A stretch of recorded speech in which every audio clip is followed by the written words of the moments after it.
वीरवार शाम का वक्त था जब मैंने अपनी शिफ्ट की आखिरी डिलीवरी की। काम का जोर बहुत ज्यादा था क्योंकि दूसरे डिलीवरी वाले ने कुछ हफ्तों से फोन उठाना और काम पर आना बंद कर दिया था, इसलिए बाकी के लोग ओवरटाइम कर रहे थे। जो पता मुझे दिया गया था वो घर शहर से थोड़ी दूरी पर था। वो जगह इतनी एकांत और लोगों की भीड़ भाड़ से दूर थी कि ऐसा लग रहा था जैसे कि वो जगह बुझी हुई रोशनी को भी निगल लेगी। मेरा नाम जैक है और यही वो रात है जब मेरे साथ यह हादसा हुआ। वो ऑर्डर शुरू से ही बहुत अजीब था। एक बड़ा पिज्जा बिना किसी टॉपिंग के, डिलीवरी के वक्त पेमेंट करने का विकल्प और साथ में एक नोट डाइनिंग टेबल पर रख देना। जिज्ञासा से भरा मैं, लेकिन इस नौकरी में मैंने कई अजीब रिक्वेस्ट्स देखी थी।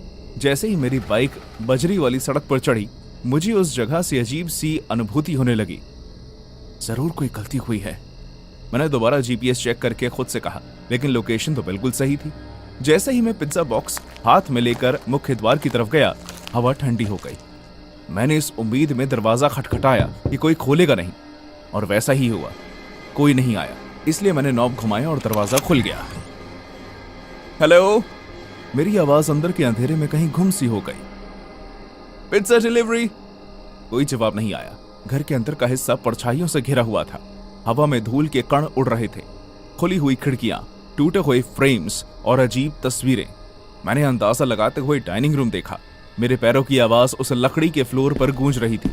जैसे कि नोट में निर्देश दिया गया था। टेबल वहीं था, लेकिन वो खाली नहीं था। धूल से भरा एक बढ़िया बर्तनों का सेट वहां रखा हुआ था। यहां तक कि पूरी टेबल धूल की मोटी चादर से ढकी हुई थी। लेकिन सबसे ज्यादा हैरान कर देने वाली बात यह थी कि वहां पर पिज्जा बॉक्स के आकार वाली जगह एकदम साफ थी। मैंने बॉक्स वहां रख दिया। ये बहुत अजीब है, मैंने जोर से कहा और वहां से निकलने का फैसला कर लिया। और तब मैंने सुना मेरे पीछे वाली कुर्सी को हल्के से खिसकने की आवाज। मैं तेजी से पीछे बढ़ा, लेकिन वहां कोई नहीं था। मेरा दिल जोर से धड़कने लगा, पर जैसे ही मैं वापस जाने के लिए दोबारा घूमा, मैं जम गया। मुझे एहसास हुआ कि दीवार पर लगी तस्वीरें बदल गई हैं। पहले जहां पहाड़, नदी और अजीब अजीब सी तस्वीरें लगी हुई थी, अब वहां लोग दिखाई देने लगे थे, मुस्कुराते हुए, लेकिन उनकी आंखों में खोखलापन झलक रहा था। मेरे अंदर का डर बढ़ने लगा। मैं भागते हुए दरवाजे तक गया, लेकिन वो खुल ही नहीं रहा था। ये खुल क्यों नहीं रहा? मैं हांफने लगा। मेरी सांसें कमरे की ठंडी हवा में धुंधली होती हुई दिखाई दे रही थी। मैं वापस कमरे की तरफ मुड़ा और तभी फुसफुसाने की आवाज आने लगी। बहुत सारे लोगों की आवाजें आ रही, लेकिन ये समझ में नहीं आ रहा था कि वो कहां से आ रही हैं। और फिर अचानक एक औरत ने मेरे कान में आकर कहा, खाना खत्म होना चाहिए। मैंने अपने कान बंद करने की कोशिश की, लेकिन आवाज मेरे दिमाग में बैठ चुकी थी। तापमान अचानक से गिर गया। सांस छोड़ते हुए टॉर्च की रोशनी में मुझे भाप दिखाई देने लगी। फिर हंसी की आवाज आनी शुरू हो गई। वो किसी बच्चे की हंसी की आवाज थी, जिसके पीछे किसी बुरे वक्त का प्रभाव छुपा था। परछाइयां दीवारों पर नाच रही थी, ऐसी आकृतियां जो इंसान जैसी तो लग रही थी, लेकिन पूरी तरह से इंसान नहीं थी। मैं पीछे की तरफ गिर गया। मेरे पीठ डाइनिंग टेबल की ठंडी लकड़ी से टकराई। मैं मजाक नहीं कर रहा, लेकिन पिज्जा का बॉक्स खुला हुआ था और अंदर पिज्जा नहीं, मांस का भयानक टुकड़ा था। उसकी सड़ी हुई बदबू मेरी नाक को छू रही थी। मैंने फौरन अपना मुंह बंद कर लिया। वो एक सड़े हुए मांस से कई ज्यादा था। वो बहुत ही अजीब था और मुझे घुटन हो रही थी। प्लीज मुझे जाने दो। मैं आगे गिड़गिड़ाने लगा। किसके सामने, ये मैं नहीं जानता। उस औरत की फुसफुसाहट और तेज होने लगी। उस बच्चे के हंसने की आवाज भी और जोर से आने लगी। अचानक से दीवार पर टंगी एक तस्वीर गिर गई, जिस वजह से कमरा हिल गया। उस पर बिना आंखों वाला एक आदमी, बिना आंखों वाली एक महिला और बिना आंखों वाली एक छोटी बच्ची थी। और फिर तापमान सामान्य हो गया। परछाइयां पीछे हट गई और हंसी हवा में गायब हो गई। मैं अकेला था, या फिर मुझे तो अब तक ऐसा ही लग रहा था। लेकिन फिर मैंने डाइनिंग रूम की दहलीज पर एक आकृति को खड़े हुए देखा। एक बच्ची जो 7 साल से ऊपर की नहीं होगी। उसकी आंखें अंदर से खोखली थी। क्या तुम हमारे साथ डिनर करना चाहोगे? उसने पूछा। उसकी आवाज में मासूमियत और काली गहराई दोनों का एहसास था। मैं ना ही कुछ बोल पाया और ना ही हिल पाया। उस बच्ची की आंखें, ऐसा लग रहा था जैसे वो खालीपन से मेरे रूह खींच रही हो। मैं नहीं, मुझे जाना होगा। लेकिन तुम हमारे मेहमान हो, उसने अपना सर पूरा घुमाते हुए कहा। उसने अपना सर इतना घुमा लिया था कि अब उसकी पीठ के ऊपर उसकी आंख, नाक, कान, मुंह दिखाई दे रहे थे। और खाना भी खत्म नहीं हुआ। जब उसने बात करना शुरू किया तो हमारे आसपास की हवा में तनाव और भारीपन बढ़ गया, जैसे कि उसकी बातों में इतनी गहराई थी कि कमरा भी उस अंधेरे से भर गया। मैंने बहुत हिम्मत जुटाकर उससे कहा, मैं इस जगह का नहीं हूं। मैंने उससे कहा। मेरी आवाज में डर साफ झलक रहा था। वो लड़की सिर्फ मुस्कुराई। उस मुस्कान में छल दिखाई दे रहा था। कोई भी नहीं होता जब तक वो यहाँ नहीं जाते। रात के अंधेरे में गुम होने से पहले उसने ये रहस्यमय जवाब दिया और मुझे अकेले उस जगह पर छोड़ दिया। मेरा दिल जोर जोर से धड़कने लगा। मैं वहां से भागने का कोई रास्ता ढूंढ रहा था। दीवारों पर लगी तस्वीरें मुझे देख रही थी। उनकी नजर मेरी हर हरकत पर थी। मैं जहां जहां जाता उनकी आंखें वहां वहां मेरा पीछा करती। मेरे साथ छल किया गया था, इस भाव से मैं उभर नहीं पा रहा था। डरते हुए मैंने खुद को खिड़की से बाहर फेंक दिया, लेकिन टूटने की बजाय मुझे ऐसा लगा जैसे मैंने दीवार पर छलांग लगाई हो, जिस वजह से मेरे कंधे पर चोट लग गई। जब मुझे एहसास हुआ कि मैं सिर्फ एक जाल में फंसा हुआ चूहा था, मेरी समझ से परे ताकतों का एक खिलौना, तो मुझे घबराहट होने लगी। तब जाकर उस घर ने अपना असली भयानक रूप दिखाना शुरू किया। मेरे पैरों के नीचे जमीन हिलने लगी। एक महिला के जोर से चिल्लाने की आवाज पूरे घर में गूंजने लगी और उस बच्ची के पीछे मैंने आखिरकार एक आकृति को देखा। खून से लथपथ रात वाले कपड़े पहने एक मोटा आदमी चुपचाप बैठकर मुझे देख रहा था। फर्क सिर्फ इतना था कि उसकी आंखें नहीं थी, सिर्फ खोखलापन था। आओ हमारे साथ डिनर करो, उस बच्ची ने फिर से कहा। मैं हद से ज्यादा डरा हुआ था, इसलिए मैंने उसकी बात मान ली। मैं धीरे से डाइनिंग टेबल की तरफ गया। मैंने मांस का एक टुकड़ा उठाया और उसे मुंह में डालने से पहले आंखें बंद कर ली। मैंने हार मान ली थी। मैंने एक बाइट ली और अचानक मुझे ब्रेड जैसा स्वाद महसूस हुआ। जब मैंने अपनी आंखें खोली तो एक बार फिर खुद को खाली, धूल भरे, जीवनहीन कमरे में पाया। बिना आंखों वाली अजीब आत्माएं जा चुकी थी। उस औरत के चिल्लाने की आवाज बंद हो गई थी और मैंने सिर्फ खुद को वही पिज्जा खाते हुए देखा जो ऑर्डर किया गया था। आसपास सिर्फ शांति थी। मैं शीशे में खुद को देख पा रहा था। मेरी आंखों से आंसू बह रहे थे। इन सब के बीच एक नई आवाज ने कमरे की खामोशी को चीरा। फोन बजने की आवाज। उसका स्वर तेज और परेशान कर देने वाला था। मेरा फोन। मेरे हाथ कांप रहे थे और बहुत ही मुश्किल से मैंने फोन उठाकर जवाब दिया। हेलो जेक, मैं बात कर रहा हूं। दूसरी तरफ से जवाब आया। मैंने आवाज पहचानी। वो मेरा मैनेजर था। तुम्हें इतना वक्त क्यों लग रहा है? तुम 2 घंटे से बाहर हो। 2 घंटे? ऐसा नहीं हो सकता। ऐसा लग रहा था जैसे मुझे इस घर में आए हुए बस कुछ मिनट हुए हैं। मैं फंस गया हूं, मैं हांफते हुए कहा। प्लीज तुम्हें मेरी मदद करनी है। वो ये जो घर है, उस घर का पता अभी कुछ पल पहले मुझे अच्छी तरह याद था, लेकिन अब समझ में नहीं आ रहा था। वो घर मुझे कुछ याद नहीं आ रहा था और मैं रोने लगा। जैक, शांत हो जाओ। कौन सा घर? तुम्हारी कोई भी बात समझ में नहीं आ रही। मैं इधर उधर देखने लगा, कोई ऐसी चीज जो मुझे रियलिटी में वापस ले आए, और तब मैंने ध्यान दिया। वो पिज्जा बॉक्स टेबल पर रखा हुआ था, लेकिन पूरा का पूरा पिज्जा गायब था, खा लिया गया था। ये किसने खाया था? जेक, मेरी बात सुनो। सिस्टम पर तुम्हारे नाम का ऑर्डर क्यों दिखाई दे रहा है? क्या? तुम्हारे द्वारा किया गया ऑर्डर, तुम्हारे नंबर से। मुझे इस बात पर यकीन नहीं हो रहा था। मैंने फौरन पिज्जा ऐप खोली और उस ऑर्डर की डिटेल्स को चेक किया।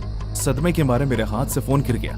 मेरा दिमाग दौड़ने लगा जैसे ही मुझे एहसास हुआ कि वो ऑर्डर मेरे नाम पर किया गया था। मैंने जल्दी से अपना फोन उठाया और पीछे मुड़कर देखा कि दरवाजा खुला हुआ था। मैं ऐसे बाहर भागा जैसे मेरी जिंदगी उस दरवाजे पर निर्भर थी।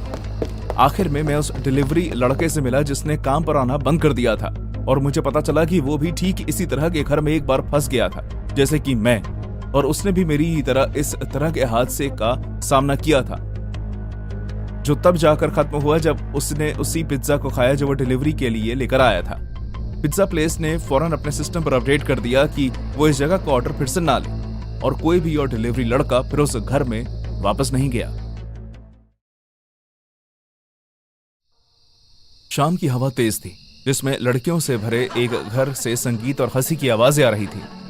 वो आजादी और जश्न की रात होने वाली थी, लेकिन जैसे जैसे घटनाएं सामने आई, यह आतंक की एक ऐसी घटना में बदल गई जो हमेशा मेरी यादों में बनी रहेगी। इसकी शुरुआत एक मजाक से हुई, एक घटिया मजाक जो हमने पिज्जा डिलीवरी करने आए आदमी के साथ किया था। हमने उसे पहले भी देखा था, उसकी अजीब हरकतें और जिस तरह वो किसी से भी नजरें मिलाने में संघर्ष करता था। उसका नाम एरिक था। हम उसके बारे में इतना इसलिए जानते थे क्योंकि एक बार उसे मुस्कुराता हुआ देखने की उम्मीद में हमने उससे बात की थी। उस रात नशे में होने की वजह से मैं बहुत रोमांचक प्रभाव में थी और हमने बात को आगे बढ़ाने के बारे में सोचा। क्योंकि मैं लड़कियों के इस ग्रुप में नई थी, इसलिए मुझे आगे जाकर उस आदमी से फ्लर्ट करने के लिए कहा गया। और उसे इस बात पर यकीन दिलाने की चुनौती दी गई कि वो पार्टी का हिस्सा बन सकता है क्योंकि लिस्ट में उसका नाम डाला गया है। इसी के साथ हमने चुपके से इंस्टा लाइव ऑन कर दिया। हाय जान, मैंने रस भरी आवाज में कहा। हम सब तुम्हारा इंतजार कर रहे थे। पार्टी तब तक शुरू ही नहीं होती जब तक तुम नहीं आते। ये रहे आपके पिज्जास, उसने हिम्मत जुटाकर कहा क्योंकि मैं उसके चेहरे तक झुक गई थी जैसे मैं उसे किस करने वाली हूं और वहीं पीछे से मेरी बहन जोर से हंस रही थी। आपको इसके लिए $30 देने हैं। अगर मैं तुम्हारे साथ वक्त बिताऊं तो क्या ये फ्री हो जाएगा? मैं नहीं वैसा। मैं तुम्हें पूरे 1 मिनट तक किस करूंगी अगर तुम ये पिज्जा फ्री में दे दोगे। आंगन की धीमी रोशनी में उसकी भी चेहरे पर शर्मिंदगी की लाली साफ झलक रही थी, लेकिन उसकी आंखों की चमक किसी अंधेरी और ना पहचाने जाने वाली चीज की चिंगारी थी। क्यों ना तुम किस करने से थोड़ा और ज्यादा करो और मैं तुम्हें अगली 3 पार्टीज तक फ्री पिज्जाज दूं। उसके शर्मीले स्वभाव को अचानक आत्मविश्वास से भरे हुए स्वभाव में बदलते देख एक बार के लिए मैं हिल गई। तभी मेरी एक दोस्त ने मुझे कान में आकर बताया कि हमारे लाइफ पर 3000 से ज्यादा लोग जुड़ गए हैं। हमें इसे और आगे बढ़ाना था। थोड़ा और ज्यादा से तुम्हारा क्या मतलब है? वेल, हम सब यहाँ इतने समझदार तो हैं ही, तुम जानती हो। 3 पार्टीज तक फ्री पिज्जास। हाँ, अगर मैं कहूं 5? 3। 5 कर दो और मैं तैयार हूं। 3, 5 और मेरी खूबसूरत दोस्त भी इसमें साथ देगी। 3, 5 और मैं। बस! मेरा गला पकड़ने से पहले वो मुझ पर जोर से चिल्लाया। उसने सीधे मेरी आंखों में देखा। उसकी आंखें लाल हो चुकी थी। मेरे साथ इस तरह बहस मत करो। इस वक्त मेरी बहनों को बीच में आना पड़ा और उन्होंने इंस्टाग्राम से लाइव के बीच में ही उसे धमका दिया। चौंका देने वाली बात तो यह थी कि वो सिर्फ वहां से भाग नहीं बल्कि पागलों की तरह हंसने लगा। उसकी आंखों में बदले की भावना हम सबको दिखाई दे रही थी। आगे जो होने वाला था हम सब उसके लिए तैयार नहीं थे। एरिक कुछ समय बाद रात की आड़ में वापस लौटा। हम सब इस वक्त सुस्त पड़े थे जब अचानक लाइट बंद हो गई। हमें इस बात का एहसास होने में ज्यादा वक्त नहीं लगा कि बहुत सी लड़कियों के फोन गायब थे। हर जगह दहशत फैल गई, लेकिन उसके बाद जो शांति आई वो इतनी गहरी थी कि उसकी चीख ने हमें बेचैन कर दिया। और फिर दरवाजे पर दस्तक हुई, जानबूझकर बहुत तेज। मैंने उसे लिविंग रूम में देखा। वो एक खिड़की के आगे खड़ा हुआ था जहां से चांद की रोशनी में उसकी परछाई दिखाई दे रही थी, जो किसी राक्षस के रूप से कम नहीं लग रही थी। जब वो बात करता तो उसकी आवाज बिल्कुल शांत लगती, उस आतंक से बिल्कुल विपरीत जो उसने हमें कुछ देर पहले दिया था। तुमने मुझे अपने खेल का मुख्य हिस्सा बना लिया, उसने सर टेढ़ा करते हुए कहा। वो मुझे ऐसा देख रहा था जैसे मैं कोई नमूना हूं। अब तुम मेरे खेल की मुख्य पात्र बनोगी। अचानक बेसमेंट से जोर की आवाज आई। मैंने 1 सेकंड के लिए उस तरफ देखा और उतने में ही एरिक गायब हो गया। मेरी सबसे खास दोस्त जेनिफर, जो उस मजाक के समय सबसे ज्यादा जोर से हंस रही थी, बेसमेंट में मिली। उसके होंठों को कान तक काट दिया गया था, उसकी आंखों को निकाल दिया गया और उनकी जगह पिज्जा की टॉपिंग पेपरोनी रख दी गई थी। इससे पहले कि हम समझ पाते कि ये क्या और कैसे हुआ, हमने 2nd फ्लोर के बाथरूम से चिल्लाने की आवाज सुनी। लीजा और मरीसा, 2 जुड़वा बहनें, गीले कपड़ों में बाथरूम में लेटी हुई पाई गई। उन्हें मुश्किल से उसमें फिट किया गया था। टब उनके खुद के खून से भर गया था, जो उनका गला काटा होने की वजह से उनके शरीर से निकल रहा था, और उनके मुंह में एक पिज्जा का स्लाइस ठूस दिया गया था। एरिक की उपस्थिति और भी ज्यादा बेशर्म हो गई। उसने बार बार हमसे मिलना शुरू कर दिया। वो हमें डरा हुआ देखकर बहुत खुश हो रहा था। उसे ऐसा लगने लगा जैसे उसने हम पर विजय पाली है। उसका गुस्सा अजीब था। थोड़ी सी बात पर वो गुस्सा हो जाता। उसके मूड का किसी को पता नहीं चल रहा था। वो कभी भी खतरनाक रूप ले लेता। हमने भागने की कोशिश की, लेकिन दरवाजे बंद थे, हमारे फोन गायब थे, और नशे में होने की वजह से हम ज्यादा कुछ सोच नहीं पा रहे थे। तुम्हें लगता है कि तुम मुझसे जीत सकती हो? उसने मुझे चुनौती दी और मुझे किचन में घेर लिया। उसकी गर्म सांसें मुझे अपने चेहरे पर महसूस हो रही। उसकी आंखों में अंगार था। पहले मैं तुम्हारी सहेलियों का अच्छे से ध्यान रखूंगा। मैं चाहता हूँ कि धीरे धीरे तुम्हारे जहन में उतर जाए, और जब तुम भीख मांगोगी मैं तुम्हें तड़पा तड़पा कर मारूंगा। तब मुझे एहसास हुआ कि वो सब पर अपना कंट्रोल रखना चाहता है। उसके आगे हार मान लेना उसकी कमजोरी है। ये खतरनाक खेल था, एक पागल आदमी के साथ छल करना, लेकिन मेरे पास कोई रास्ता नहीं था। मुझे उससे बात करते रहने की जरूरत थी, किसी भी तरह उसका ध्यान सिर्फ मुझ पर रखने की। एरिक, तो पहले से जीत चुके हो, हम डरे हुए हैं, तुम जानते हो ना, और तुम यही तो चाहते थे। ओह, ये तो बस शुरुआत है जानेमन। उसकी धमकी से हम घबरा गए। जिस भयानक मंजर को वो वादा करके गया था वो अभी आना बाकी था। एरिक हमारे दिमाग से खेल रहा था। उसकी हर चाल हमें एक दूसरे से दूर करने की थी। ताकि हम उम्मीद की कोई भी किरण अपने अंदर ना जगा सकें। जैसे जैसे रात बढ़ती गई, उसके टेढ़े मेढ़े खेल के नियम साफ होते गए। वो चाहता था कि हम अलग अलग होकर डरे हुए पूरी तरह से उसकी दया पर निर्भर हो जाएं। वो कभी कभी सामने आता, कभी अंधेरे में हलचल करते हुए, कभी पूरी तरह से अपनी भयानक उपस्थिति दिखाते हुए। उसकी डरावनी हंसी इस बात का प्रतीक थी कि उसका हम पर कितना वश था। उस रात का अंत होते होते हमें काफी चीजें समझ में आ गई। हमें कुछ ही मिनट के समय में 6 लाशें मिली जिन पर भयानक किस्म के निशान थे। लेकिन इस वक्त तक एरिक ओवर कॉन्फिडेंस में आ गया था। उसका मेरे साथ बातचीत का वक्त और लंबा और तानों से भरा हो गया था। ऐसे ही एक मुलाकात के दौरान मुझे अपना मौका नजर आया। उसने मुझे लिविंग रूम में कोने में फिर से घेर लिया। उसके हाथ में खून से लिपटा एक तेज धार का चाकू था। चांद की रोशनी उसके पापी चेहरे पर पड़ रही थी। तुमने देखा ना काले, गलत आदमी से पंगा लेने का अंजाम। मैं तुम्हारे 3 और दोस्तों को सुलाने के बाद तुम्हारा पीछे आऊंगा। अगर तुम अभी भी हार नहीं मानना चाहती तो। उसका ध्यान मुझ पर, उस डर पर जिसे वो मेरी आंखों में देखने की उम्मीद कर रहा था, इतना था कि उसका ध्यान उस भारी किताब पर गया ही नहीं जो मैंने चुपचाप शेल्फ से उठा ली थी। पूरी हिम्मत और जोर लगाते हुए मैंने उस किताब के कोने से उसके सर पर दे मारा। उसके प्रभाव से वो लड़खड़ा गया और चाकू जमीन पर गिर गया।